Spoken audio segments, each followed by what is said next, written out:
So now we move on to the next session called panel discussion.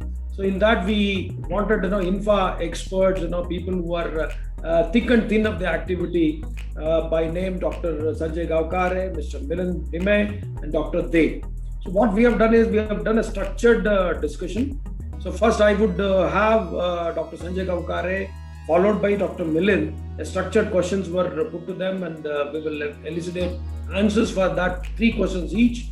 Then followed by Dr. Makija to Dr. De. So I will probably interview or pose a question to 2 of the experts, Dr. Sanjay Gavkare and Mr. Milind Dhime. So just to introduce you, some of you who have not met or not seen, I don't think that everybody must have seen and met all of these important guys in the industry. So just to give a summary of Dr. Sanjay Gavkare, he started his career in 1991 with Balakrishna Hatcheries in Miraj. And then, Bombay Veterinary College, he joined as a assistant professor in 91-92. Then later on, he joined PDRC. You all know that Venkateshwara Hatcheries PDRC is the center for the disease research in the country. Then he moved on from 94 to 2000, then vaccine division. Presently, sir is, he's a great expert as a GM for vaccine in charge and entire health of the vaccine production unit is taking care. And sir has traveled across the world. I cannot read the biodata, it is running into pages, so many conferences and everything. He is instrumental in developing vaccines and commercializing, especially IBD, IBH, IB Nephro, Astro vaccines in India. In a nutshell, they are the health experts who are holding the flocks healthy, flocks protected.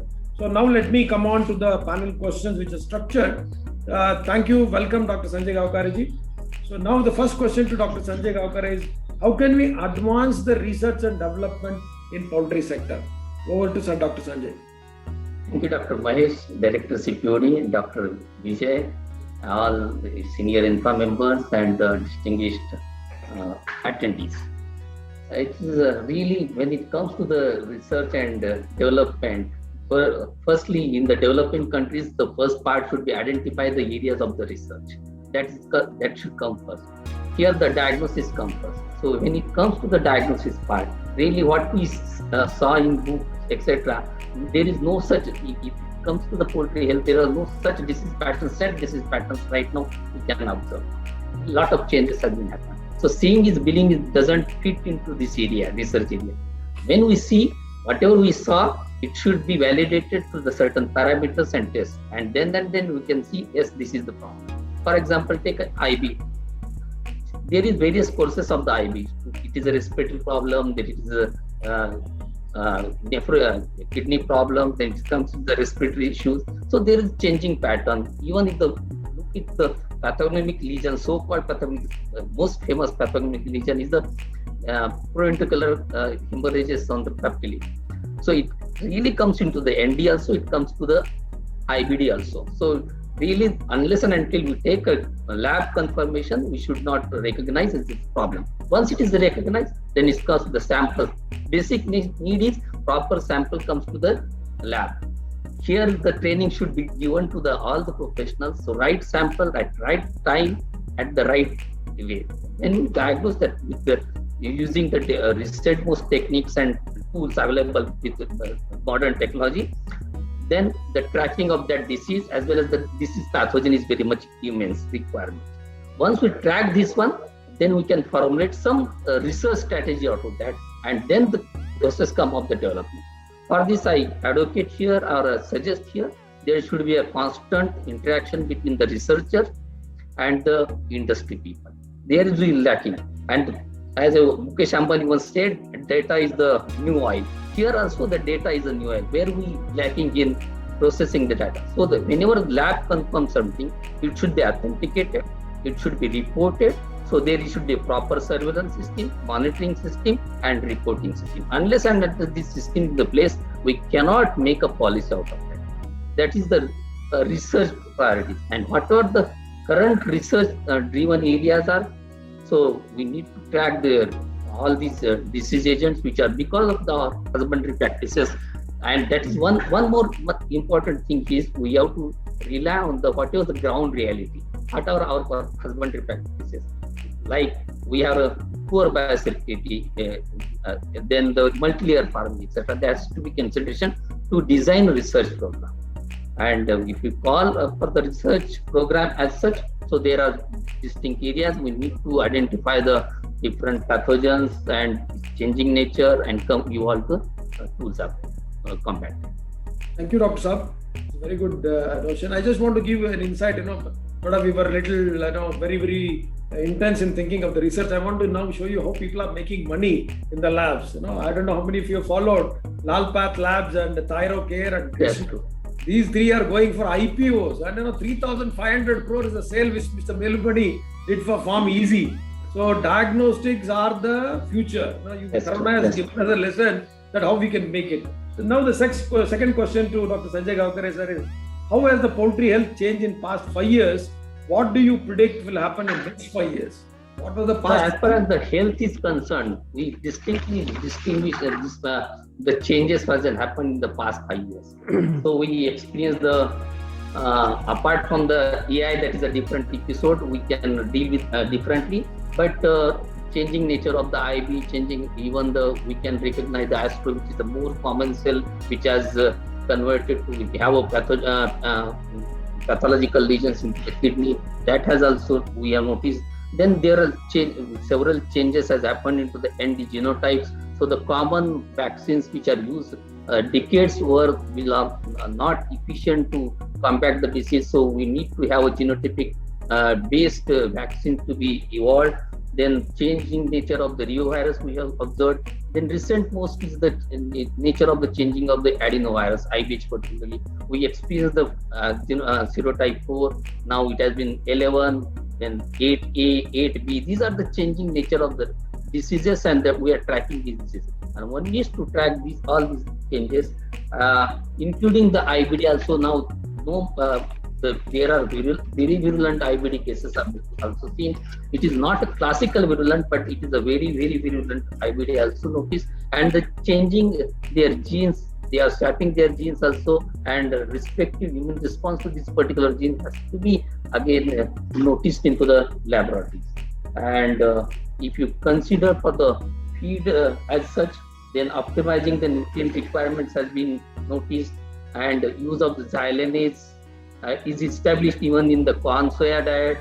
Then use of phytase enzyme with minimum safety margin has been established, and also due to this AGP and AMR this one issue, one has addressed and noticed the changes has been happened to husbandry practices.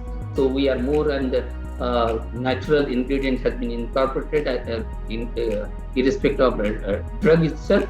So that has also helped me. Thank you, Dr. Sir. Wonderful that now what we will know is Kamner was never understanding virology. Even though I'm being a virologist, earlier virology understanding was very less. Now because of the coronavirus, I think everybody understands alpha. RT-PCR also. RT-PCR, that's a great contribution to the microbiology segment for attention now. The microbiology in the focus. Final question to Dr. Sanjay Gavkare is, what do you feel the biggest challenge poultry health segment now? No, see, there are certain diseases definitely going to have a challenge always, particularly the respiratory diseases, and prominent among that the avian influenza. It is a much more discussed, debatable, and burning issue for our country. So there is no clear-cut policy to combat the avian influenza. There is a lack. There is a fear in the farmers' mind. There is a lack of policy, clear-cut policy to combat the disease. So first and foremost is there should be a removal of the fear factor from the farmers' minds. Here the interaction with the government policy makers and the researchers really need to be a need on the hour. So there should be a continuous interaction. There should be a task force like the COVID task force. Their government agency has to make a task force. Let us interact, debate. There are pros and cons for the how to combat the disease. Some are pro-vaccine, some are against the vaccines, but there is need to, considering our husbandry practices and the current scenario of the disease, it is not going to vanish.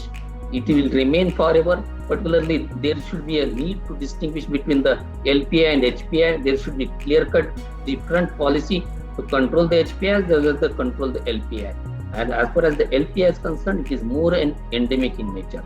So since long times we are seeing in most of the birds the LPI that has to be addressed in different manner. So many countries have adopted the vaccination policies. Again, one need to be debated which strains need to be utilized for the vaccine production, how that can be monitored, when the exit policy should be there. So all this can be debated. One should evolve one policy, because we are years together. It is not better for the industry to go like that. And for the HPI, there should be some stamping out or whatever the restricted vaccination policy, that again to be debated and has to be gone. Thank you, Dr. Sab. I think recent times we are seeing industry running shoulder to shoulder with the government. Government is running shoulder to shoulder with the. Still, there should be more thrust to be pumped out in. Yeah. Now I feel that National Poultry Board or such policy matters or task force, as you suggested, that is the need of the hour. Thank you so much for the time taken from joining from Pune. Thank you. All the best to you. Now may I invite our good friend Dr. Milind Limaye, and he is microbiologist from University of Pune, did his MSc. Then now presently he is the director for PolCam. As you know that he started his career in 82-83 as a research fellow, project in development molecular biology. 83-85 microbiologist in Venkateshwara Hatcheries, Pune. Worked as a technical officer in Serum Institute of India on plant manufacturing, biological fluids. 86-91 worked as a R&D microbiologist in Diagnostic Research Laboratory, Venki's, India. So now he is the director for PolCam, involved across multinational countries, going into the expertise. Now he is an active member of INFA. So the questions to welcome Mr. I think you are on mute. You can welcome Mr. Milind Limaye. Thank you. Now, I think my first question to you is, how can Indian government collaboration be strengthened towards its shared priorities of minimizing poultry disease in India? We are aspiring for a disease status poultry in India. What's your take on that? Very good question, Mahesh. Let me congratulate first Dr. Mahesh and Dr. Vijay for organizing it under auspices of CPO, DT and INFA. Similarly, I really appreciated all the three presentations given by eminent speakers, eminent in the sense that they are actually hands-on with the industry. And such type of people really share the real life experience with the audience. And I truly admire all of them. So coming back to the question, industry and government both have a shared aspiration and shared responsibility also to minimizing the risk of diseases. And it is fully understood mutually. However, I always believe that to having scientific collaboration with government by the industry is really a far-fetched dream. It is indeed difficult, because the government, for example, ICAR in our country, they are having very prime laboratories with us, like IVRI or the project directorate where Dr. M.R. Reddy is working, or NISHAD for that instance. But to have collaboration by the private industry with such laboratories always gets entangled into bureaucratic maze, and it is not so easy, to be honest with you. However, there could be definitely a very strong association or mutual and smooth understanding between government and industry, because industry is having its own natural growth. Industry is very aspiring. We know the industry is more than 1 lakh crore rupees industry as of now, and all has happened because of the great entrepreneurial spirit of our industry colleagues. However, the government also should be in sync with the pace at which industry is growing, the type of challenges our industry is facing right now. from trade point of view or from disease point of view, and government should help in framing dynamically various regulatory policies. That is most important. Framing and facilitation of regulatory policies is always something that industry looks at the government. Industry never asks the government to make fundings available. Never. The government should, and government is also not expected to do this. As our Honorable Prime Minister had once said that running industry is not the business of government. Government business is something else. And that something else is actually supporting the industry by making the environment more congenial for the growth of the industry, for their internal collaborations and external collaborations as well. So I guess the recent example is declaration of import of genetically modified soya, GM soya. You know, it has given a great hope to our industry. So this is, in my opinion, this is something, this kind of collaboration is really needed. And there are government apex laboratories which can keep on guiding the industry on the current international situation. What are the OIE policies? What are the OFLU policies? You know, Dr. Gawkare touched upon the topic of H9 and H5, which is very critical as of now in our country. So these kind of guidelines which are also coming from the international bodies, they also need to be freely disseminated with the industry by the government. So I think there is a lot of mutual confidence which is being developed of late in last couple of years between the government and the industry, but it needs to be further strengthened. Thank you, Lime. And I have a supplementation for this. You know, I have a suggestion also. See, instead of approaching as a company, I would recommend as an association. You can go with like INFA and can enter a MOU with Nishad or PDP or CRI for research. As an institution, if you go, probably it will be more welcome. If you come as a company, probably it will be a little issue that people want to take up differently. I would recommend CLAFMA can tie up with NINP, INFA can tie up with all the disease laboratories, including SRDDL, like that. One more suggestion is, please, we need to visualize NPR, National Poultry Register. This I've been telling from last 2-3 sessions when I have spoken. We need to have a data, we need to have a digitalization. Similar to our CoWIN app or Arogya Setu app, we need to come forward in industry to develop an app in such a way that digitally everything is available. Then data becomes very easy. Thank you. We'll move to next question. Which international best practices can be considered in Indian poultry biosecurity segment to enhance competitiveness? So what is one practice you can suggest easily people can adapt? To be honest with you, I won't answer like this to your question, because international biosecurity and our national biosecurity, that is biosecurity followed by our Indian farmers, there is not much difference conceptually. Biosecurity is biosecurity, and Dr. Deshpande narrated it. Dr. Deshpande narrated it recently. They should mute it. I think somebody needs. So somebody is talking. Please mute everybody. I think kiska aa raha hai? Chaudhary sir ka? Somewhere, I don't know. Yeah, thank you. No, I think there is no disturbance now. So biosecurity is prevention of pathogens at the site, and it holds true in any country in the globe.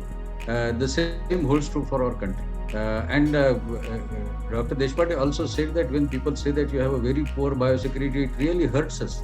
And it is true, but we have to understand that the biosecurity, implementation of biosecurity in our country and in other Western developed countries is different, in the sense that we are always, I would say, we are always challenged with three things, that is dust, heat and humidity. And these are three major enemies of the bird, and these are three major enemies of implementation of biosecurity.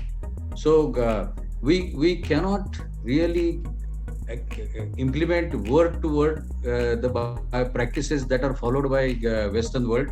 I have visited some farms, and they work on a very different tangent.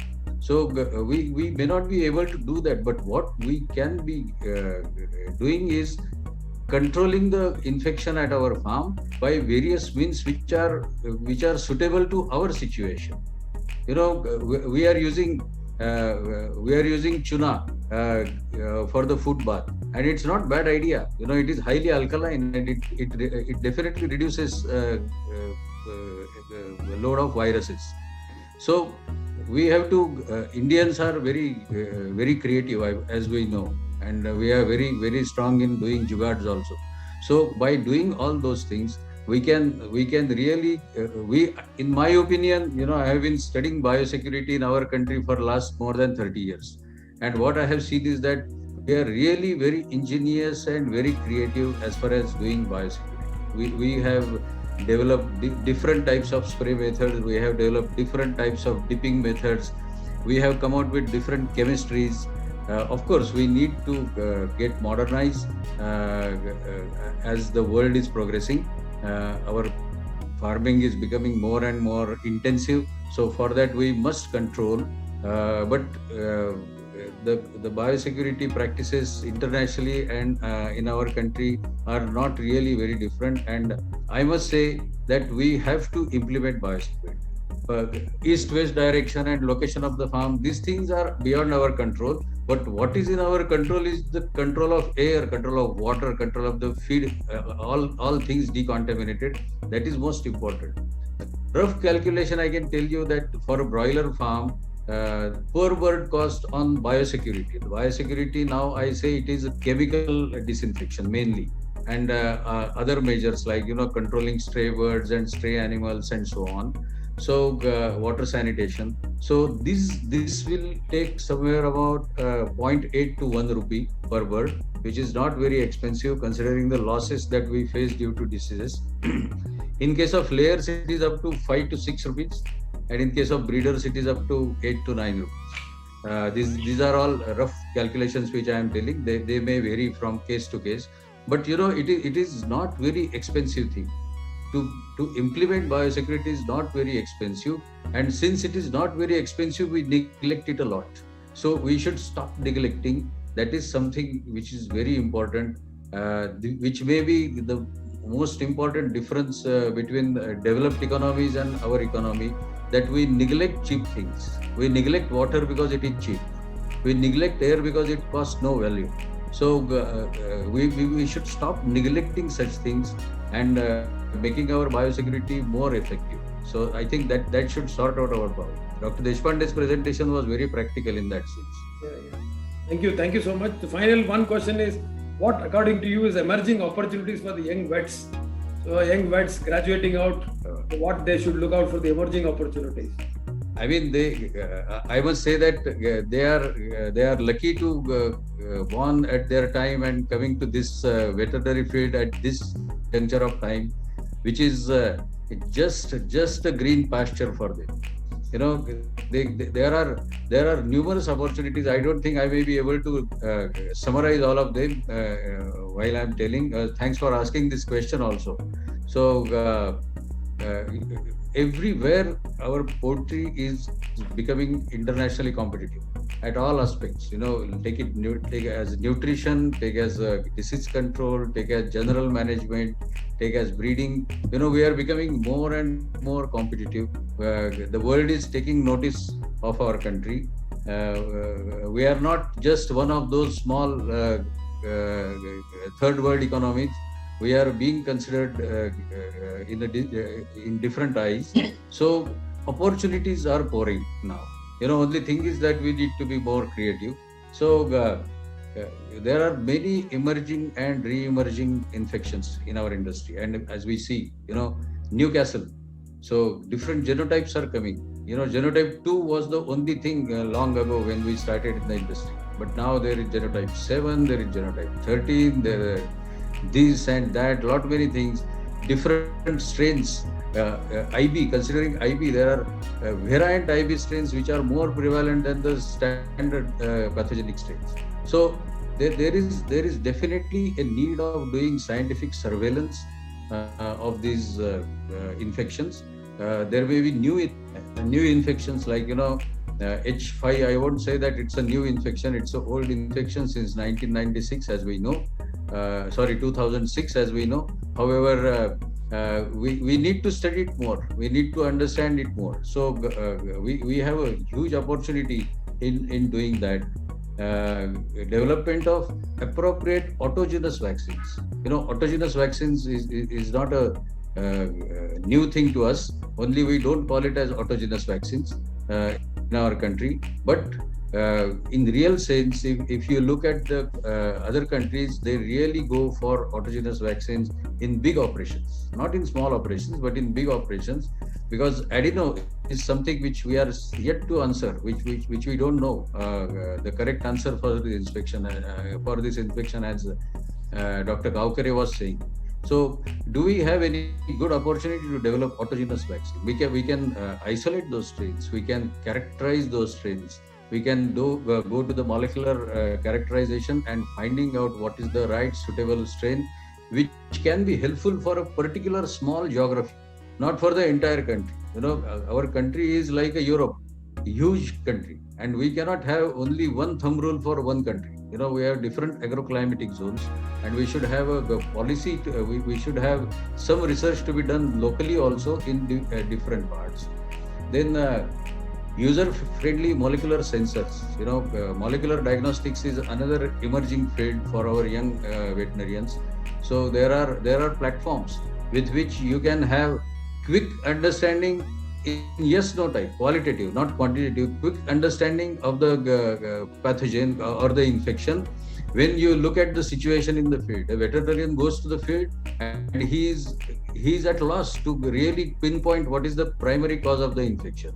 He can see E. coli, he can see Ehrlichia colitis, he can see some Ranicate lesions, so on and so forth. And what is the real enemy? Very difficult. So if you have some kind of sensors like that, which will quickly tell you that, okay, this is not H5, but this is H9.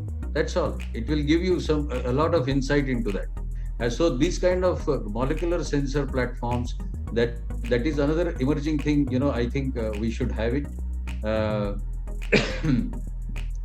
There are disinfection, which is a very close topic to my heart. I don't want to talk much on that, but Dr. Chowdhury has said in his question and answer that you can really go away from formalin in one fine morning. We are still so much stuck to formalin for yellow color of feathers of chickens and all that. But we have to really think on that and come out with new chemistries which are more effective and less harmful to the bird and to the environment.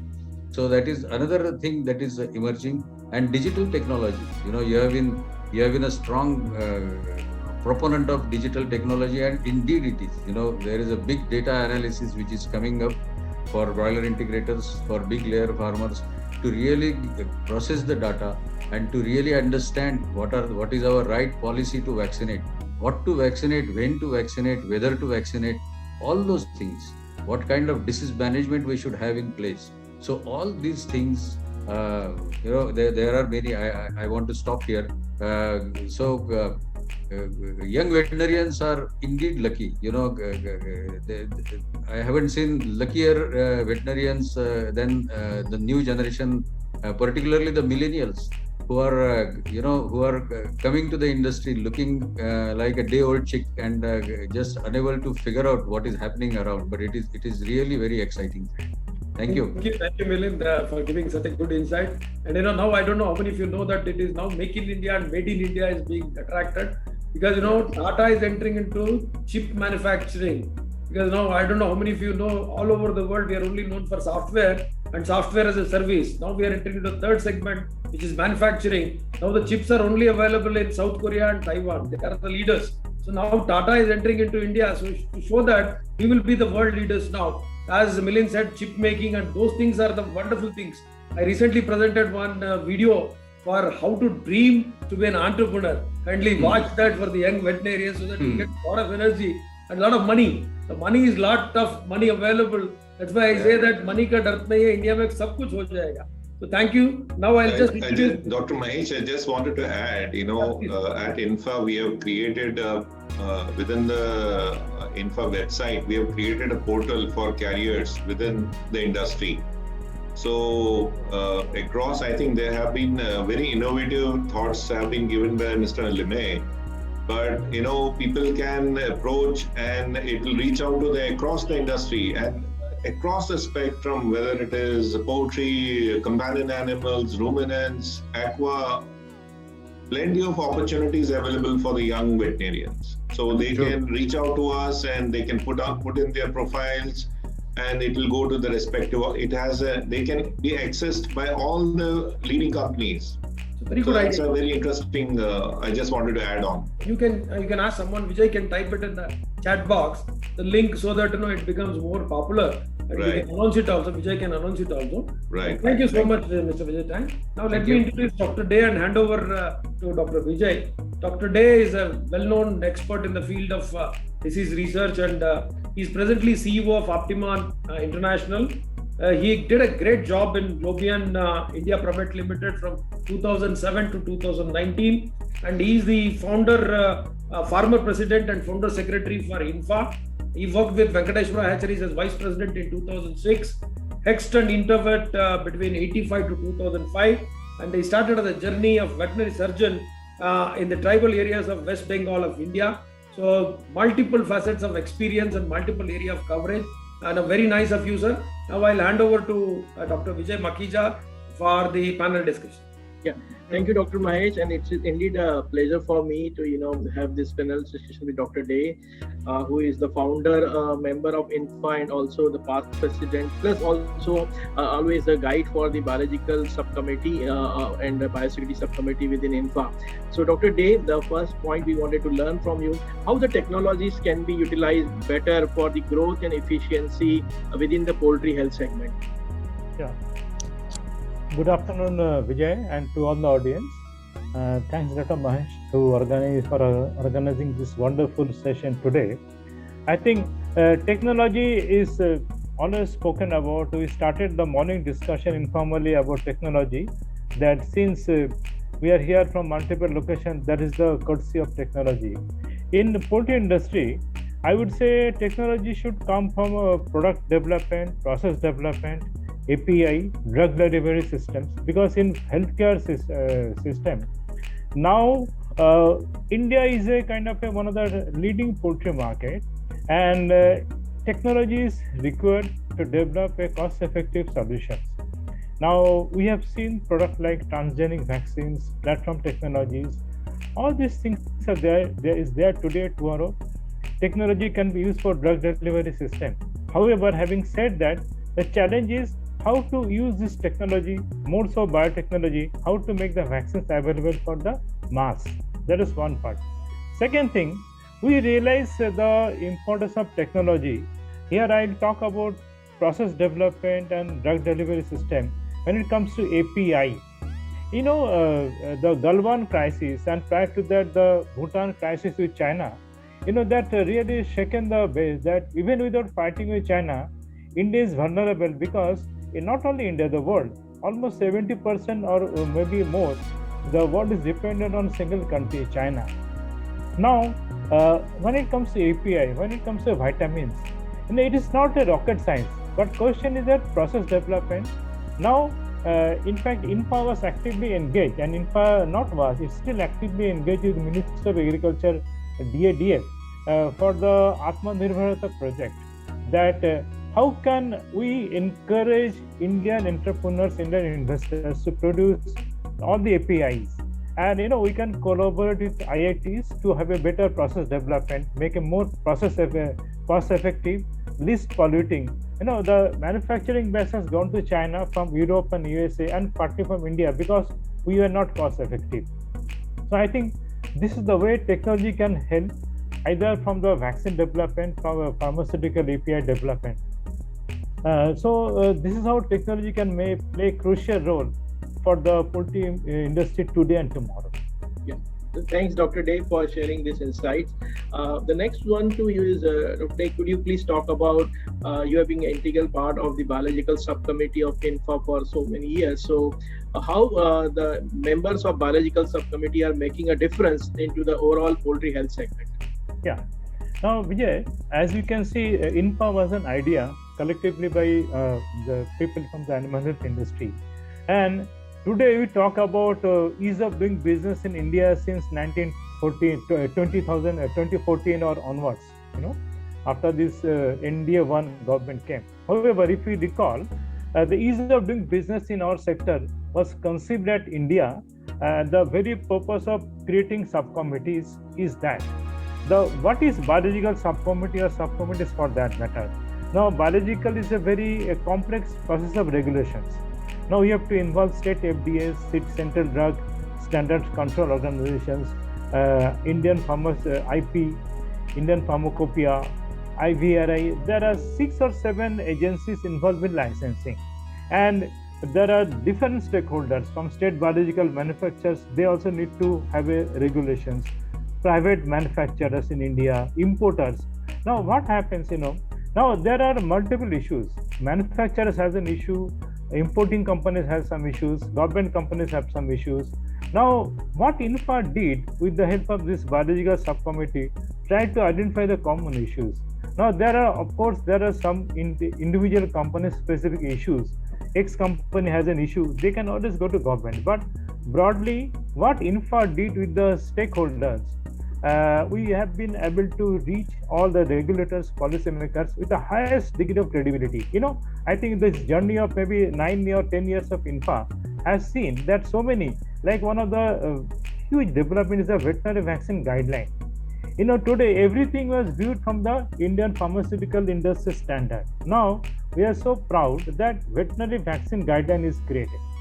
Now the next challenge what we want this INFA biological subcommittee is to improve the regulatory standards.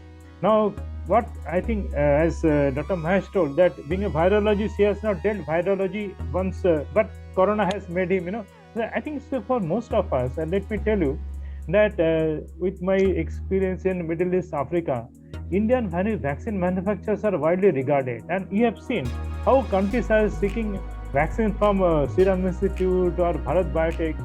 I think we can also do that. We can be a leading veterinary vaccine hub for the globe, because nobody knows biotechnology better than us. We are the pioneer in research. It's only required investment, and INFA can support the regulatory standardization of HSN standard, IP standard between global and India, so that we become an export hub and make the nation proud, and also do service to our nation by bringing newer technology and make a cost-effective vaccine. This is how INFA's biological subcommittee would like to contribute. Thank you, Dr. Day, and we will seek your support in future as well for the subcommittee. One last question for you. What are the critical changes we must make now so that to face the future effectively? Yeah, actually, as I said, the answer should start with technology. Answer should also end with technology. But I think more than, because since morning, whatever all the eminent speakers spoke, the panel also spoke about the how to make the future more secure. What are the effective changes we should do? But I like to speak something little different here. Which it is my dream also that the mass consumers, do they know what is the scientific involvement to rear a poultry bird? Today, industry does collectively, cohesively, when there is a rumor COVID-1 is linked to poultry. Okay, we suffered, but industry really managed very effectively. Now, but that was a kind of a response to a kind of a reaction, the negative rumor, and we have done it is in the past also. Still, some NGOs will talk about AMR, antibiotic, all these things. However, if you see whether you are a corporate integration company or you are a poultry farmer, breeder farmer, it is ultimately the one who produces birds is a farmer, the one who eats table egg or chicken is a consumer. Now, between the producers and the consumers, how do we bridge the gap? Today, this media, NGO, government, regulators, stakeholders are always there. However, what I suggest here, that today the youth customers, the students, the aspiring students in the college, tomorrow they are the policy makers of the nation. Tomorrow they are the ultimate consumers. Now here, can institutes like CPDO bridge? Now what happened? Can you invite students and have a session? Can you say outgoing students of the colleges, the youth of the society, that just to showcase the industry? I'm not talking about how the big a particular company, what is the top line and bottom line. I only want to say that the kind of science involved in animal genetics, in animal nutrition, animal healthcare. So we have been able to reduce FCR from 1.6 to 1.1. We have been able to reduce the mortality from 10% to 5 to 4% for the commercial broiler. Now, these are the egg production per day, and people will still think, oh, you are using hormone, you are using antibiotic. No, it is a science. But I think on a sustainable way, we must communicate its poultry is beyond simple farming. It's a science and technology, but we need to communicate effectively to the consumers. I think that to start from the young, start from the youth. Tomorrow, the so-called rumor mongers will be defeated squarely the moment we are able to do it. That's my point. Thank you, Dr. Day, for such a wonderful insight. Ladies and gentlemen, thank you so much for being patient with us. We know we are a little ahead of our schedule. So without any further ado, I pass it on back to Dr. Mahesh for the final conclusion. Thank you, Dr. Vijay. I think I'll request everybody to put on the videos. It was a great, wonderful session from the morning. I think, it is really heartening to listen 3 speakers and 3 panelists, including the inaugural address from Dr. Vijay Tang and Dr. Vijay Makhija gave a summary of the whole thing. To give a simple analogy, since they asked, what is a simple way to communicate? I have a cricket analogy. Always I say that, पहले match Gavaskar 5 दिन test match में खेलता था, एक sixer भी नहीं मिलता था. बाद में हमको वनडे मैच आया, आपको मॉर्निंग सेशन में 5 6 मिलेगा, इवनिंग में 5 6 मिलेगा. अभी 2020 आ गया, विराट कोहली 6 बॉल में 6 मारेगा. Are we giving injections to Virat Kohli? Are we giving hormones to Virat Kohli? Are we giving the same selection in poultry? Times is typical that way. So I always say to them, compare with our broiler. So hats off to all the managers. Probably we will have many more. Keep a watch, because as you know that many season 2s are coming in platforms. So they are the great idea for that.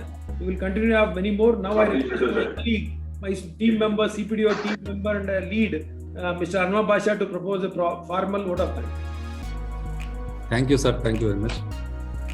So firstly, on behalf of Central Poultry Development Organization and Training Institute, I would like to thank the Indian Federation of Animal Health Companies, or INFA, for collaborating with us to make this program successful. And I would like to thank Mr. Vijay Tang, the president of INFA, because he is the head. So with whose cooperation we could do this program. And then I would like to thank all the speakers, Dr. M.R. Reddy, Dr. Mahendra Chaudhary, Dr. Jayant Deshpande, for giving excellent presentations on various subjects, and which was very informative. Thank you, sir. Thank you very much. And I would like to thank all the experts who participated in panel discussions, Dr. D.K. Day, Dr. Sanjay Gaukare, and Mr. Milind Nimai, for participating in a very good discussion, and which was very informative for the participants. And lastly, I would like to thank Dr. Vijay Makhija, who was the main person who coordinated with each and everyone, and with his coordination only this program was possible. Thank you, sir. And finally, I would like to thank our Joint Commissioner, sir, Dr. P.S. Mahesh, who was the visionary for this program. The whole program was his birth child, brainchild, I can say, with whose encouragement we are working here.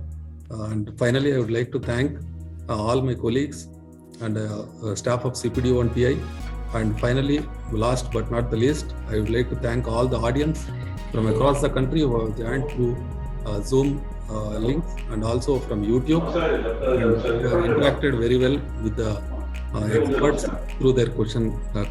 Thank you one and all. And finally, I would like to say that we'll meet in the Thank you. One more suspense, Basha.